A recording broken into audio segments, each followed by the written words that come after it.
نحمده ونستعينه ونستغفره ونعوذ بالله من شرور أنفسنا ومن سيئات أعمالنا من يهده الله فلا مضل له ومن يضلل فلا هادي له وأشهد أن لا إله إلا الله وحده لا شريك له وأشهد أن محمدا عبده ورسوله يا أيها الذين آمنوا اتقوا الله حق تقاته ولا تموتن إلا وأنتم مسلمون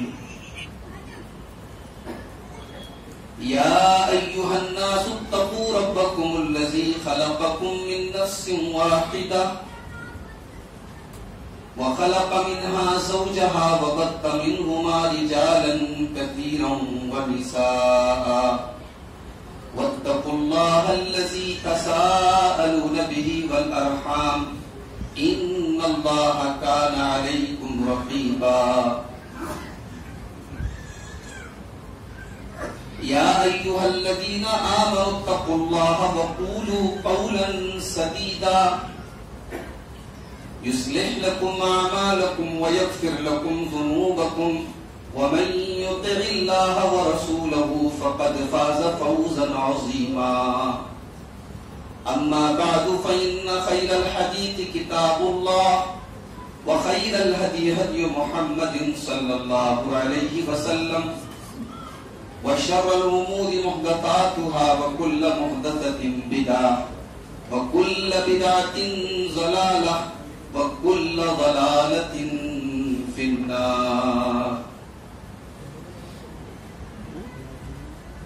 أعوذ بالله من الشيطان الرجيم. بسم الله الرحمن الرحيم.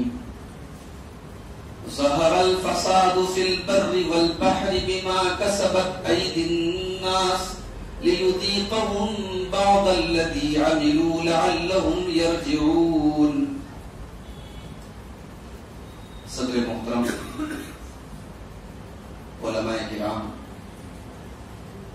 محترم بزرگوں، نوجوان ساتھیوں، پردہ نشین ماں اور بہنوں، پیارے بچوں، ضلع جمعیت اہل حدیث لکھنؤ کی طرف سے آج کا یہ پروگرام حالات بہت اچھے نہ ہونے کے باوجود منعقد ہوا اور میری امید سے زیادہ حاضرین کی تعداد میرے سامنے موجود ہے. یہ شاید منتظمین کے اخلاص کی برکت ہے اور آپ حضرات کے جذبہ ہے. لکھنؤ اور اس کے مضافات اور اطراف سے مرد حضرات بھی آئے ہیں اور مجھے بتایا گیا خواتین بھی بڑی تعداد میں آئی ہیں. اللہ تعالیٰ ہم سب کے جمع ہونے کو قبول فرمائے اور آج کے اس پروگرام کو اللہ تعالیٰ ہماری نیکیوں میں، ہمارے نام اعمال میں لکھ دے. آمین. میرے بھائیوں، مجھے جو ٹاپک ملا ہے وہ ہے اصلاح معاشرہ. سب سے پہلے اس لفظ کو سمجھتے ہیں. اصلاح معاشرہ کا مطلب کیا ہوتا ہے؟ معاشرہ مینس سماج، سوسائٹی، اور اصلاح کا مطلب ہوتا ہے کسی چیز کو صحیح کرنا، درست کرنا، کسی چیز کے بگاڑ کو ختم کرنا. تو جب ہم یہ کہتے ہیں اصلاح معاشرہ تو مطلب یہ ہوتا ہے کہ سماج کے اندر، معاشرے کے اندر جو برائیاں ہیں، جو بگاڑ ہے، جو خرابیاں ہیں، ان کو کیسے دور کیا جائے. اب یہاں پر یہ بھی سمجھ لیجئے کہ سماج بنتا کیسے. بھئی جب ہم کہتے ہیں سماج کی اصلاح ہونی چاہیے تو سماج تو ہم سے اور آپ سے ہی تو بنتا ہے. تو گویا کہ ہم اصلاح معاشرہ کو اگر ہم یہ کہیں کہ ہماری اصلاح کیسے ہو جائے، ہمارے گھروں کی اصلاح کیسے ہو جائے، ہمارے پریوار کی اصلاح کیسے ہو جائے، ہمارے بچوں کی اصلاح کیسے ہو جائے، ہماری خواتین کی اصلاح کیسے ہو جائے، ہم سدھر گئے، سب کو سماج سدھر گیا۔ اس پوائنٹ کو سمجھنا بہت ضروری ہے۔ ایسا نہیں ہے کہ اصلاح معاشرہ پر آج کام نہیں ہو رہا ہے، بڑی بڑی کانفرنسیں ہو رہی ہیں، بڑی کتابیں لکھی جا رہی ہیں، میگزین چھپ رہی ہیں، بڑے بڑے ادارے کام کر رہے ہیں، مگر جو رزلٹ ملنا چاہیے وہ نہیں مل پا رہا، جو نتیجہ برآمد ہونا چاہیے وہ نہیں نتیجہ برآمد ہو۔ کیوں؟ کیونکہ آج ہم اور آپ اصلاح تو کرنا چاہتے ہیں، سامنے والے کی کرنا چاہتے ہیں، اپنی اصلاح نہیں کرنا چاہتے۔ ہماری انگلی ہمیشہ دوسرے کی طرف اٹھتی ہے، ہماری نظریں اپنے گریبان کی طرف نہیں جاتی ہیں کہ ہم اپنی فکر کریں، اپنے گھر والوں کی فکر کریں، ہمارے اندر کون سی کمی اور کوتاہی ہے۔ جب تک ہم اپنے سوچنے کا نظریہ نہیں بدلیں گے سماج کی اصلاح نہیں ہو سکتی۔ اور یہی فرق ہے ہمارے اور صحابہ کرام کے بیچ میں۔ صحابہ کرام کو سب سے پہلے اپنی فکر ہوتی تھی۔ صحیح مسلم کی روایت ہے، اللہ کے رسول صلی اللہ علیہ وسلم کے ایک صحابی ہیں حضرت حنظلہ رضی اللہ تعالیٰ، ایک دن گھر سے نکلے، راستے میں حضرت ابوبکر سے ملاقات ہوئی۔ حضرت ابوبکر نے پوچھا بھائی حنظلہ کہاں جا رہے ہو، کیا بات ہے، کیا حال چال ہے، ٹھیک تو ہے؟ کہا کہ نہیں ٹھیک تو نہیں ہے، ایک بڑی دویدھا ہے، بہت بڑی کشمکش، کنفیوژن میں ہوں میں۔ کیا بات ہے؟ کہا کہ ابوبکر مجھے ایسا لگتا ہے کہ میں منافق ہو گیا، نافق حنظلہ، میں منافق ہو گیا، حنظلہ منافق ہو گیا۔ یہ کوئی معمولی صحابی نہیں ہے، کاتبین وحی میں سے ہیں۔ اللہ کے رسول صلی اللہ علیہ وسلم کے اوپر جو قرآن کریم کی آیتیں اترتی تھی ان کو لکھنے والے صحابہ میں سے حضرت حنظلہ ہے۔ کہا کہ ابوبکر نافق حنظلہ، میں تو منافق ہو گیا ہوں۔ حضرت ابوبکر بولے کیسی بات کر رہے ہیں آپ کیسے منافق ہو سکتے؟ کہا کہ مجھے ایک بات کا جواب دو، جب ہم رسول اکرم صلی اللہ علیہ وسلم کی مجلس میں بیٹھتے ہیں، جب ہم آپ کی باتوں کو سنتے ہیں اور آپ ہمیں جنت کے بارے میں بتاتے ہیں اور جہنم کے بارے میں بتاتے ہیں، ہمیں ایسا محسوس ہوتا ہے کہ جنت ہماری آنکھوں کے سامنے، جہنم ہماری نظروں کے سامنے۔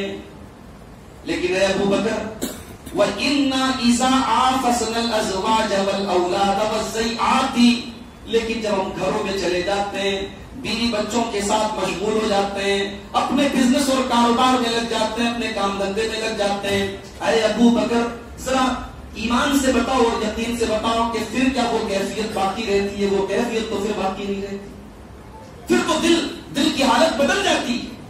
اور اے ابوبکر یہ تو منافق کی پہچان ہے کہ کبھی تو بڑا اللہ والا بنتا ہے اور کبھی اللہ سے دور ہے، دین سے دور ہے، تو مجھے تو ڈر لگ رہا ہے کہ میں منافق تو نہیں ہوں۔ غور کریں آپ، حضرت حنظلہ رضی اللہ تعالیٰ عنہ نے کسی دوسرے کے اوپر فتویٰ نہیں لگایا کہ فلاں منافق ہو گیا، فلاں منافق ہو گیا۔ انہوں نے سب سے پہلے اپنی فکر کی، اپنے گریبان میں جا کر کہ میں تو منافق نہیں ہو گیا۔ اور جب انہوں نے یہ بات حضرت ابوبکر کے سامنے پیش کی تو حضرت ابوبکر نے کہا کہ حنظلہ یہ بات تو میرے ساتھ بھی ہے، یہ سچویشن تو میرے ساتھ بھی ہے، چلو اس مسئلے کو ہم رسول اکرم صلی اللہ علیہ وسلم کے پاس چل کے اس کو کلیئر کرتے ہیں، اس مسئلے کو حل کرتے ہیں۔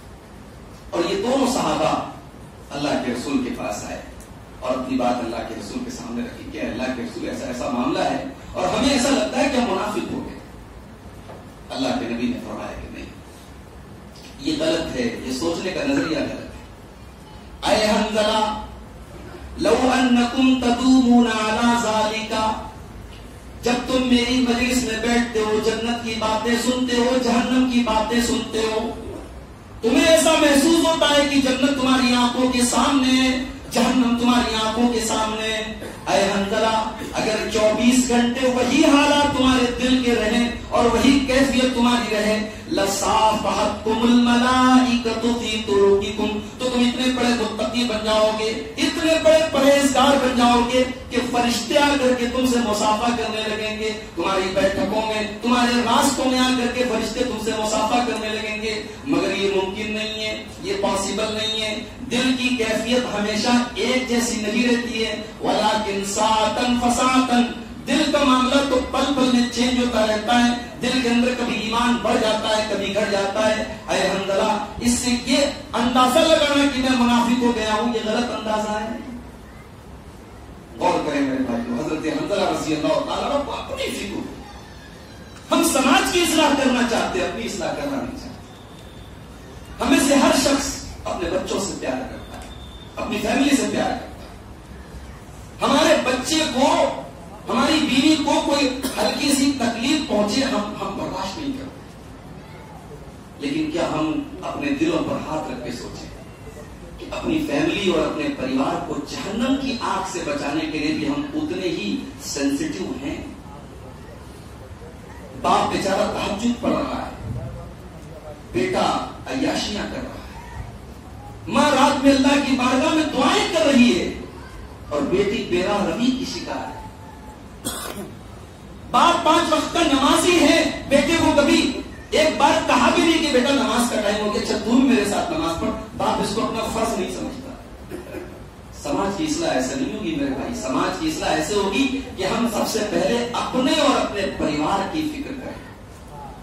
یا ایھا الذین آمنوا قوا انفسکم واہلیکم نارا وقودھا الناس والحجارہ. اے ایمان والو, اپنے آپ کو اور اپنے گھر والوں کو جہنم کی آگ سے بچاؤ. دنیا کی آگ میں کوئی جل جاتا ہے, اس کی ڈیڈ باڈی دیکھنے کے لائق نہیں. کمزور دل دماغ کے لوگ جلی ہوئی باڈی کو دیکھ نہیں سکتے. دنیا کی اس آگ کے مقابلے میں جہنم کی آگ اللہ کے رسول کی صحیح حدیث کے مطابق 79 گنا 69 گنا زیادہ ہوگی. اس آگ سے 69 گنا زیادہ خطرناک اور تیز ہوگی وہ آگ. اور وہ آگ پیٹرول اور ڈیزل سے نہیں جلے گی. اللہ نے فرمایا وقودھا الناس والحجارہ. وہ آگ انسانوں سے جلے گی, وہ آگ پتھروں سے جلے گی. اس آگ کے جو نگراں ہوں گے, جو چوکیدار ہوں گے, وہ بڑے سخت ہوں گے. علیہا ملائکۃ غلاظ شداد لا یعصون اللہ ما امرہم ویفعلون ما یؤمرون. اس جہنم کی نگرانی کرنے والے جو فرشتے ہوں گے وہ بڑے سخت ہوں گے, وہ کسی کے ساتھ محبت کرنے والے, نرمی کرنے والے نہیں ہوں گے. اللہ کہہ رہا ہے کہ اس آگ سے اپنے آپ کو بچاؤ, اس آگ سے اپنے پریوار کو بچاؤ. ہمارے نبی کے اوپر جب قرآن کی پہلی وحی نازل ہوئی, اللہ نے آپ کو نبی بنایا. اس کے بعد اللہ کے رسول کے اوپر جو اگلی آیتیں نازل ہوئی اسلام کی تبلیغ کرنے کے لیے اور لوگوں کو جہنم سے ڈرانے کے لیے, وہ سورہ شعراء کی ایک آیت نازل ہوئی وَأَنذِرْ عَشِيرَتَكَ الْأَقْرَبِينَ. اے نبی اپنے قریبی رشتہ داروں کو ڈراؤ.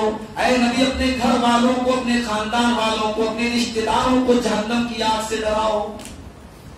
سماج کی اصلاح میرے بھائیوں یہاں سے اسٹارٹ ہوتی ہے. Charity begins at home. نیکی کی شروعات اپنے گھر سے ہوتی ہے. جب تک ہم اپنے گھر والوں کو اور اپنے آپ کو ہم سدھارنے کی کوشش نہیں کریں گے, سماج کی اصلاح سے. آج افسوس کی بات ہے کہ ہمیں سے بہت سارے لوگ ماشاءاللہ نمازی ہیں, مگر ان کی زبان سے ایک بار بھی اپنے بیٹے اور بھائی تم کہہ تو دو. اللہ کے کم سے کم یہ تو کہہ سکو کہ اللہ میں نے اپنے بیٹے سے کہا تھا وہ نہیں گیا. ہم کہتے بھی نہیں ہیں. اپنی اولاد کو نماز کی تلقین کرنا یہ نبیوں کا طریقہ ہے.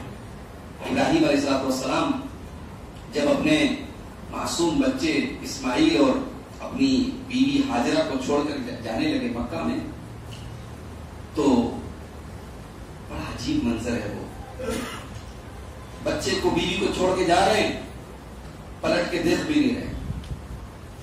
بیوی پوچھ رہی ہے کہ ماجرا کیا ہے, کس کے حوالے چھوڑ کے جا رہے ہیں, اس پہ آپ ہو گیا سرزمین میں, دور دور تک کوئی انسان نہیں, کوئی آبادی نہیں, اے شوہر نامدار کس کے حوالے چھوڑ کے جا رہے ہیں. پھر بیوی نے خود ہی پوچھا اللہ امرک بہذا, کیا یہ اللہ کا حکم ہے, یہ اللہ کی طرف سے امتحان ہے. حضرت ابراہیم کہتے ہیں کہ ہاں یہ اللہ کی طرف سے امتحان. میرے پیارے بھائیوں, لوگ کہتے ہیں کہ عورتیں بہت کمزور ہوتی ہیں, بہت جذباتی ہوتی ہیں. میں کہتا ہوں کہ اگر عورتوں کے اندر ایمان پیدا ہو جائے, اللہ کا ڈر پیدا ہو جائے, تو ان سے زیادہ طاقتور کوئی نہیں ہے. اپنے معصوم بچے کو اور اپنی جان کو اس بے آب ہو گیا سرزمین میں ہاجرہ نے اکیلا محسوس کیا، مگر جیسے ان کو پتا چلا یہ اللہ کی طرف سے آزمائش ہے، یہ اللہ کا حکم ہے، یہ اللہ نے ہم کو یہ امتحان میں ڈالا ہے، ہاجرہ کی زبان سے جو الفاظ نکلتے ہیں وہ کہتی ہیں اذن لا یضیعن اللہ ابدا، اے میرے سرتاج اگر اللہ کا حکم ہے آپ شوق سے چلے جائیں، اللہ اپنے بندوں کو برباد نہیں کرے گا، اللہ اپنے بندوں کو ضائع نہیں کرے گا، اللہ نے اگر امتحان میں ڈالا ہے تو اس کو صبر کرنے کی طاقت بھی اللہ دے گا۔ ابراہیم چلے، تھوڑی دور آگے بڑھے، جب بیوی اور بچہ نظروں سے اوجھل ہو گیا، ابراہیم اللہ کی بارگاہ میں ہاتھ اٹھا کر کہتے ہیں ربنا انی اسکنت من ذریتی بواد غیر ذی زرع عند بیتک المحرم، اے اللہ میں اپنے بچے کو اور اپنی بیوی کو اس بے آب و گیا سرزمین میں چھوڑ کے جا رہا ہوں، ربنا لیقیموا الصلاۃ، اے اللہ تو توفیق دے کہ میری اولاد یہاں پہ نماز قائم کرے۔ اپنی آنے والی نسلوں کے لیے ابراہیم دعا کر رہے ہیں کہ میری اولاد یہاں نماز قائم کرے۔ آج ہم اپنی موجودہ اولاد کی بھی فکر نہیں کرتے، اس کو نماز کی تلقین نہیں کرتے، اس کو دین کی باتیں ہم نہیں بتاتے۔ سب کو پتا ہے والدین کے حقوق پر تقریر ہونی چاہیے، ہر باپ چاہتا ہے میرا بچہ میرا فرما بردار بن جائے، ہر ماں چاہتی ہے میری بیٹی میری فرما بردار بن جائے۔ بھائی اولاد کے بھی تو کچھ حقوق ہیں، اولاد کا ایک بہت بڑا، آپ نے اولاد کی تربیت پر کوئی تصویر سنی ہے، اس میں ایک پہلو یہ بھی ہے کہ اولاد کو دینی تعلیم دے، تربیت دے۔ اسماعیل علیہ السلام کے بارے میں قرآن کہتا ہے سورہ مریم کے اندر وَاذْكُرْ فِي الْكِتَابِ اسماعیل، اور یاد کرو کتاب میں اسماعیل کو، انہو کان صادق الوعد، اسماعیل بڑے سچے تھے، بڑے وعدے کے پکے تھے، وکان رسولا نبیا، وہ اللہ کے رسول تھے، نبی تھے، وکان یأمر اہلہ بالصلاۃ، اور وہ اپنے بچوں کو اپنے گھر والوں کو نماز کی تلقین کیا کرتے تھے۔ اصلاح معاشرہ کا آغاز میرے بھائی یہیں سے۔ عورتیں طے کر لیں مجھے اپنے شوہر کی نماز نہیں چھوڑنے دینا ہے، مجھے فجر میں اپنے شوہر کو اٹھانا ہے۔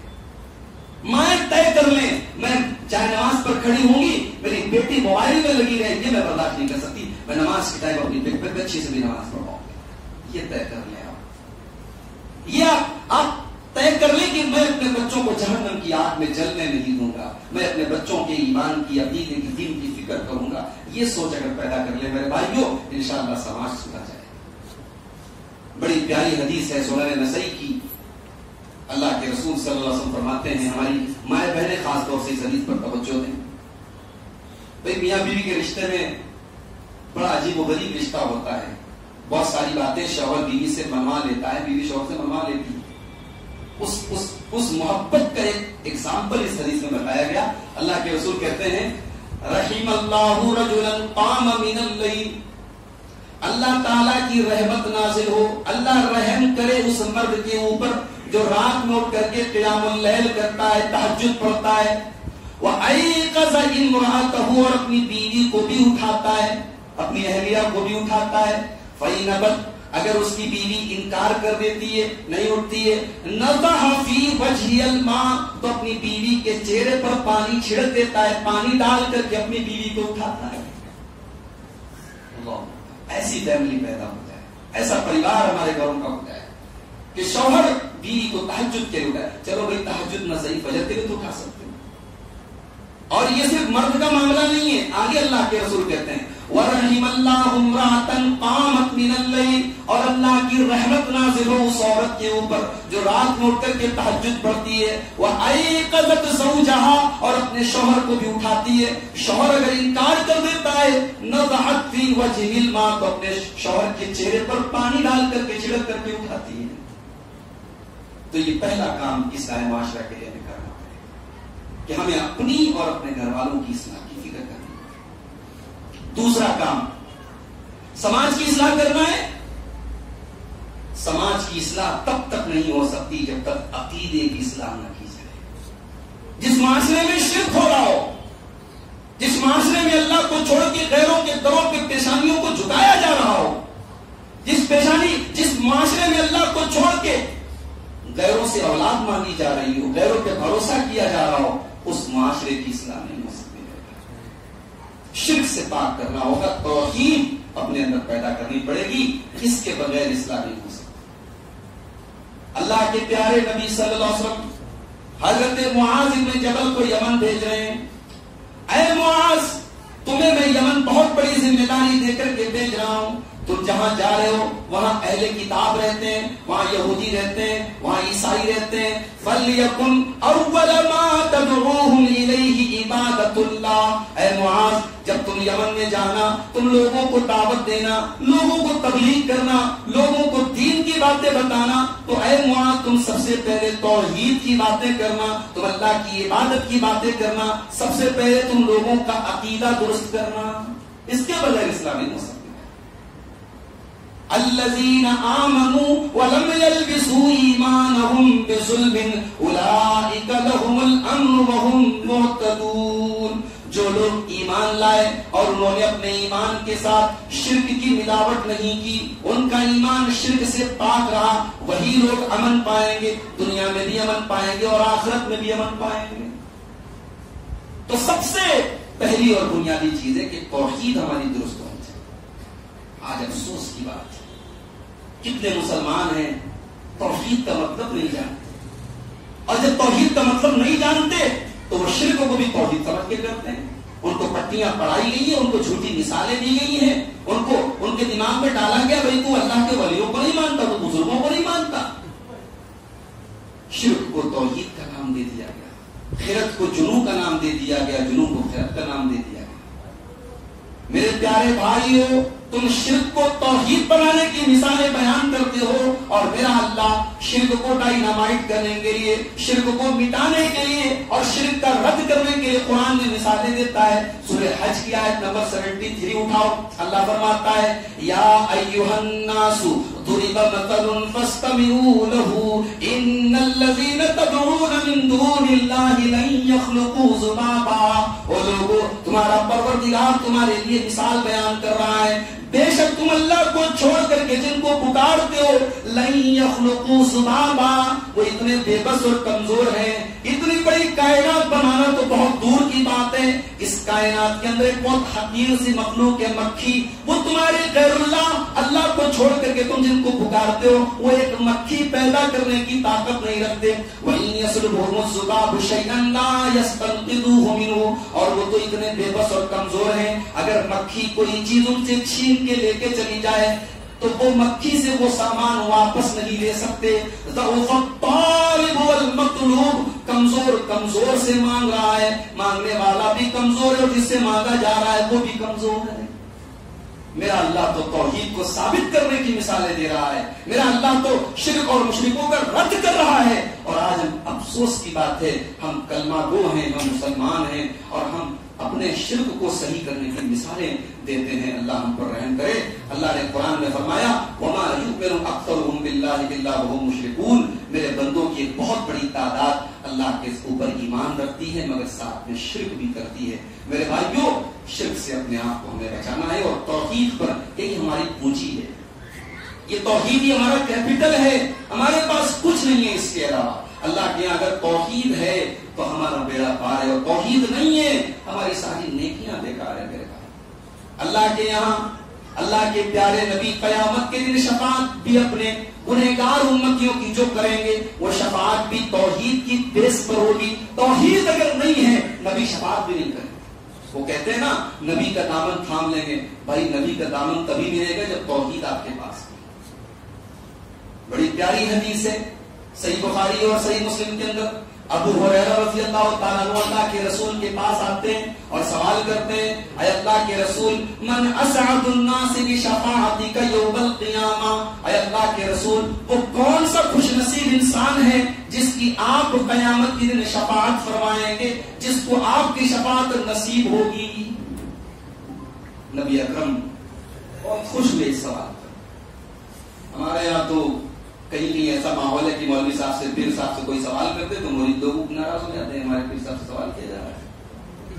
سوال جواب کا تو ماحول ہونا چاہیے نا، تحقیق کا ماحول ہونا چاہیے، سوال سے ناراض نہیں ہونا چاہیے۔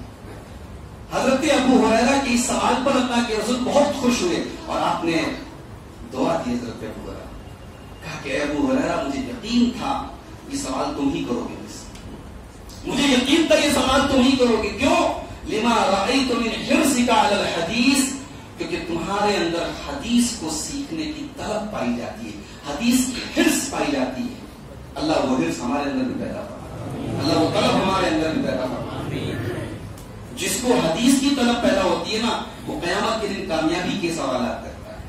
فضول سوالات وہی کرے گا جس کو حدیث سے کوئی مطلب نہیں. جیسے آج کل ہمارے بہت سارے بھائی سوشل میڈیا پہ سوال کرتے ہیں، تو فضول قسم کے سوال جن کا کوئی مطلب نہیں. حابل قابل میں جو لڑائی ہوئی تھی مولوی صاحب، جس لڑکی کی وجہ سے لڑائی تھی، اس لڑکی کا نام کیا تھا؟ ان کو رشتے کا پیغام بھیجا. عجیب و غریب سوالات. اللہ کے رسول صلی اللہ علیہ وسلم کا پیشہ کیا تھا؟ اللہ کے رسول صلی اللہ علیہ وسلم کام کیا کرتے تھے؟ اللہ کے رسول کی پوری سیرت ہمارے سامنے موجود ہے. اس قسم کے سوالات جن کا ہمارے دنیا اور آخرت سے کوئی مطلب نہیں، کیا ثبوت ہے؟ اچھا، بعض لوگ سوالات علماء کو پریشان کرنے کے لیے کرتے ہیں. اچھا، مولانا شاہد مبین صاحب سے سوال کر لیا، اب چلیں عبد الغفار صاحب سے بھی سوال کریں، فلاں شیخ سے بھی سوال کریں. دیکھیں تینوں کے جواب میں کیا فرق آتا ہے. عجیب مزاج. تو سوال معقول ہونا چاہیے اور ایسا سوال ہونا چاہیے جس سے ہمارے دین اور دنیا کا کوئی معاملہ جڑا ہوا. کون سا خوش نصیب ہوگا جو قیامت کے دن آپ کی شفاعت پائے گا؟ اللہ کے رسول صلی اللہ علیہ وسلم فرمایا، اسعد الناس بشفاعت یوم القیامہ من قال لا الہ الا اللہ خالصا من قبل نفسہ. سب سے بڑا خوش نصیب قیامت کے دن وہ ہوگا، میری شفاعت پانے والا، جو لا الہ الا اللہ پڑھ کر کے دل کی گہرائی سے اس پر قائم رہا ہوگا، جو توحید پر مرتے دم تک قائم رہا ہوگا، وہ نبی کی شفاعت پائے گا. نبی کا دامن شرک کرنے والے کو نصیب نہیں ہوگا. اللہ ہم سب کی حفاظت. تو شرک سے بچنا اور توحید پر قائم رہنا، یہ میرے بھائیوں نے ہماری سب سے بڑی پوچھ ہے. اسی اپنے ماحول میں آپ دیکھیں، ہمارے برادران وطن جو ہمارے ساتھ رہتے ہیں، ان کی زندگیاں آپ دیکھیں. ندی کے آگے ہاتھ جوڑ رہے ہیں، جانور آ رہا ہے اس کے آگے ہاتھ جوڑ رہے ہیں. ہمارے بنارس میں بہت بڑا عبادت خانہ ہے ان کا، اس میں ایک یعنی شرمگاہ کی ایک شبیہ ہے، اس کی عبادت کرنے کے لیے پورے ملک سے لوگ آتے ہیں. ہم ان مناظر کو جب ہم دیکھتے ہیں تو ہمارا دل اللہ تعالیٰ کے شکر سے پاک پاک ہو جاتا ہے کہ اللہ تو نے توحید پر بنایا، تو نے ہمیں شرک سے بچایا، تو نے ہمیں مخلوقات کی عبادت سے بچایا، تو نے ہمیں ذلیل ہونے سے بچایا. اور میں ایک بات کہتا ہوں اکثر اپنی تقریروں میں کہ میرے بھائیوں، ایک مسلمان دنیا میں غریب بھی ہے، کمزور بھی ہے، مزدور بھی ہے، مشکل سے 2 وقت کی روٹی کا انتظام کر رہا ہے، لیکن اگر اس کے پاس توحید ہے، ایمان ہے، کل اللہ کی بارگاہ میں وہ کامیاب ہے. اور ایک آدمی ارب پتی ہے، کھرب پتی ہے، دنیا کی ساری دولت اس کے پاس ہے، مگر ایمان نہیں ہے، تو دنیا اللہ کی بارگاہ میں وہ ناکام اور نامراد ہے.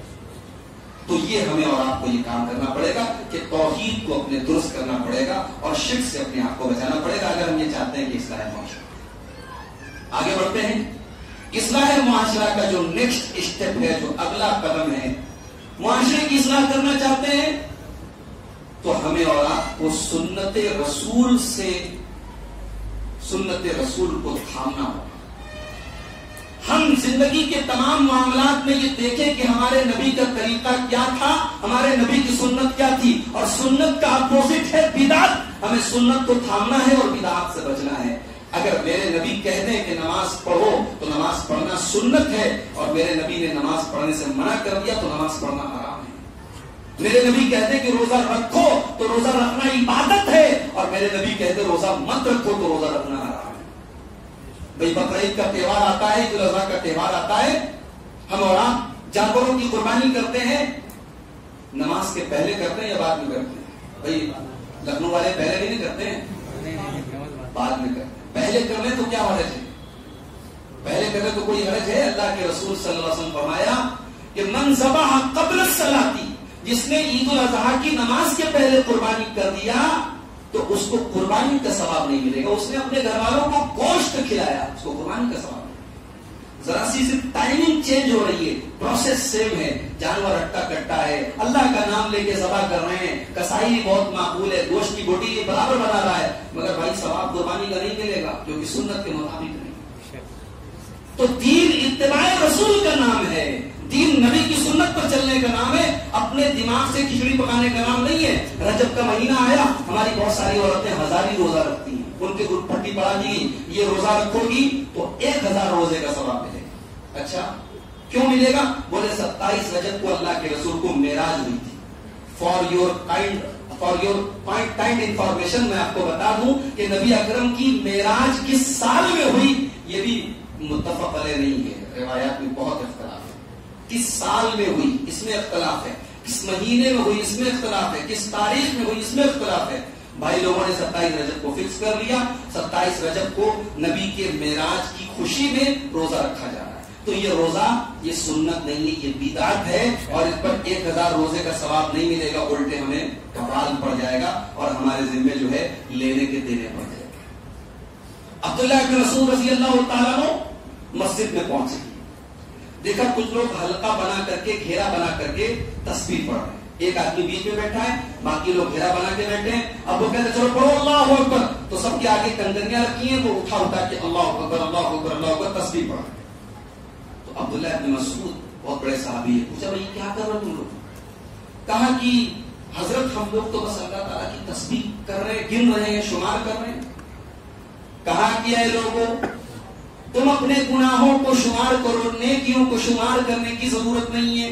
تم جو یہ تسبیح پڑھ رہے ہو، تم اللہ کا جو اجتماعی ذکر کر رہے ہو، ذکر کرنے کا یہ طریقہ میرے نبی نے نہیں بتایا ہے، یہ تم اپنے آپ کو ہلاک کر رہے ہو. وَيْحَكُمْ يَا أُمَّةَ مُحَمَّدٍ، اے میرے نبی کی امت کے لوگوں تمہارے لیے بربادی ہو. ابھی تو میرے نبی کے کپڑے بھی پرانے نہیں ہوئے ہیں، ابھی تو میرے نبی کے برتن بھی نہیں ٹوٹے، ابھی تو میرے نبی کے صحابہ موجود ہیں تمہارے درمیان، اور ابھی تم نے بدعتوں کا دروازہ کھول لیا ہے. اور لوگوں کان کھول کر کے سن لو، تم یہ جو حرکت کر رہے ہو، یا تو تم نبی سے بھی بہتر طریقہ تمہیں مل گیا ہے، تم نبی سے بھی بہتر طریقے پر چل رہے ہو، اور مفتتحوا باب ضلالۃ، یا دوسرا ایک ہی آپشن ہے کہ تم بدعت کر کے گمراہی کا دروازہ کھول رہے ہو. تو بدعت جس سماج میں ہوگی میرے بھائی وہ سماج سدھر نہیں سکتا. سماج کی اصلاح کرنا ہے، شرک کو ختم کرنا پڑے گا، بدعات کو ختم کرنا پڑے گا. اور آگے بڑھتے ہیں. نیکسٹ پوائنٹ ہمارا سماج کی اصلاح کرنی ہے. ماشاءاللہ نمازی ہو گئے ہم، 5 ٹائم کی پابندی سے نماز ہم پڑھ رہے ہیں، ٹھیک ہے، لیکن ہم اور آپ معاملات ہمارے کیسے ہیں، اخلاق کیسے ہیں؟ صحابہ کرام نے اسلام کو اپنی داڑھیوں سے نہیں پھیلایا، ان کے ماتھوں کے ان کے سجدوں کے نشان کو دیکھ کر کے لوگ اسلام قبول نہیں کیے. لوگوں نے صحابہ کے معاملات اور صحابہ کے اخلاق کو دیکھ کر کے ایمان قبول کیا. آج افسوس کی بات ہے، اگر ہم پرسنٹیج نکالیں میرے بھائیوں تو عبادات میں شاید ہمارے کچھ نمبر ہمیں مل جائیں، ہمیں دین کے جو شعائر ہیں اس میں ہمیں کچھ نمبر مل جائیں، مگر اخلاق اور معاملات میں بہت پیچھے ہیں. آج سود مسلمان کھا رہا ہے، آج رشوت مسلمان کھا رہا ہے، آج دوسروں کا حق مسلمان مار رہا ہے. آج عدالتوں میں چلے جاؤ، کچہریوں میں چلے جاؤ، بھائی بھائی کے بیچ میں مقدمے بازی غیر مسلموں سے زیادہ مسلمانوں میں ملے گی. ایک ایک انچ زمین کے لیے بھائی بھائی کا مقدمہ چل رہا ہے، باپ بیٹے کا مقدمہ چل رہا ہے. جس مذہب میں جس نبی نے یہ تعلیم دی ہو کہ جس نے کسی کی بھی ایک بالشت زمین ناجائز عطیہ لی، اس کو قیامت کے دن 7 زمینوں کے برابر توق اس کے گلے میں ڈالا جائے گا. آج اس نبی کے ماننے والے بےایمانی کر رہے ہیں. جس نبی نے یہ تعلیم دی ہو من غشنا فلیس منا، جو دھوکہ دے وہ ہم میں سے نہیں، آج اس نبی کے ماننے والے دھوکہ دیں. جس نبی کے اوپر قرآن نازل ہوا اور قرآن میں یہ کہا گیا کہ اگر کوئی سود کھاتا ہے، کوئی بیاج کھاتا ہے، فَإِلَّمْ تَفْعَلُوا فَأْذَنُوا بِحَرْبٍ مِّنَ اللَّهِ وَرَسُولِهِ، اگر سود اور بیاج کو نہیں چھوڑتے ہو تو اللہ اور اس کے رسول سے جنگ کرنے کے لیے تیار ہو جاؤ. کیا اس قرآن کی آیت کو پڑھنے کے بعد بھی کوئی سود اور بیاج کھا سکتا ہے؟ تو میرے بھائیوں، ہمارے اخلاق کیسے ہیں، ہمارے معاملات کیسے ہیں؟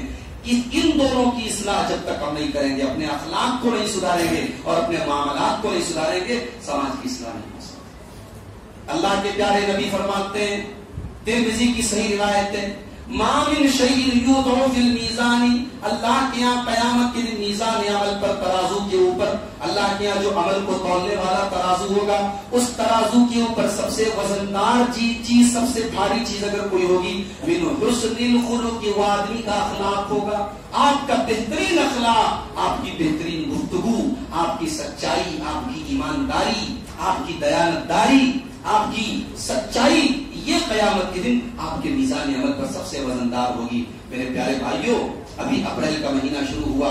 1 اپریل کو ہمارے بہت سارے بھائی ایک دوسرے کو بیوقوف بناتے ہیں، ایک دوسرے کو اپریل فول بناتے ہیں، بیوقوف بناتے ہیں. یہ ایک جھوٹ کو رائج کرنے کے لیے اور جھوٹ بول کر کے کسی کو دھوکہ دے کر کے بیوقوف بنانا، یہ ہمارے مسلم نوجوانوں بھی کلچر یہ عام ہو رہا ہے. میرے بھائیوں یاد رکھیے یہ ہمارے اسلام کی تعلیم نہیں ہے. اللہ کے رسول فرماتے ہیں کہ سچائی کو لازم پکڑو. فَإِنَّ الصِّدْقَ يَهْدِي إِلَى الْبِرِّ وَإِنَّ الْبِرَّ يَهْدِي إِلَى الْجَنَّةِ. سچائی نیکی کا راستہ دکھاتی ہے اور نیکی جنت کا راستہ دکھاتی ہے. تو ہمیں اپنے اخلاق اور معاملات کو بھی درست کرنا ہے. آگے بڑھتے ہیں. اصلاح معاشرہ کا نیکسٹ اسٹیپ سماج کی اصلاح کرنی ہے. سماج کا ایک بہت بڑا اور قیمتی طبقہ جس کے اوپر سماج کی بنیاد ہے وہ سماج کا نوجوان طبقہ. نوجوانوں کی اصلاح کے بغیر سماج کی اصلاح امپاسبل ہے. جس قوم کے اندر، جس سماج کے اندر نوجوان نشے کے عادی ہو، نوجوان بدکاریوں کے عادی ہو، نوجوان آرام پرست ہو، نوجوان عیاشی کا مزاج رکھتے ہو، وہ قوم کبھی ترقی نہیں کر سکتی. میرے نبی نے جب اسلام کا پودا لگایا، اللہ کی قسم اس پودے کو اپنے خون جگر سے سینچنے والے سب نوجوان تھے. یہ زید بن حارثہ کون تھے؟ نوجوان تھے. یہ بلال حبشی کون تھے؟ نوجوان تھے. یہ عمر فاروق کون تھے؟ نوجوان تھے. یہ عثمان غنی کون تھے؟ نوجوان تھے. یہ تمام نوجوانوں کی ٹیم تھی. اور اس میں وہ نوجوان بھی تھے جنہوں نے اپنی جوانیوں کا عیش و آرام اسلام کے لیے قربان کر دیا. میرے نوجوانوں، آج افسوس کی بات ہے ہم نے اپنی زندگی کا بس ایک مقصد بنایا ہے، کھاؤ پیو انجوائے کرو. کھانا پینا انجوائے کرنا اگر یہ زندگی کا مقصد ہے تو پھر ہمارے اور جانوروں کے بیچ میں کیا فرق ہے؟ میرے نوجوان بھائیوں، نوجوانی کی مثال اگر دیکھنی ہے تو حضرت مصعب بن عمیر کو دیکھو. پورے مکہ میں اس سے زیادہ فیشنیبل کوئی نوجوان نہیں تھا. مصعب بن عمیر سے بہترین کپڑا پورے مکہ میں کوئی نہیں پہنتا تھا. مصعب بن عمیر کا جوتا یمن سے آتا تھا. ان کے کپڑے امپورٹڈ ہوا کرتے تھے. وہ جو خوشبو لگاتے تھے پورے مکہ میں کوئی نہیں لگاتا تھا. لیکن یہی مصعب بن عمیر جب اسلام لاتے ہیں، محمد رسول اللہ کا دین قبول کر لیتے ہیں، وہی مصعب بن عمیر ان کا باپ ان کو گھر سے نکال دیتا ہے، اپنی پراپرٹی سے بے دخل کر دیتا ہے، بے گھر ہو جاتے ہیں اور قسم کشی کے شکار ہو جاتے ہیں.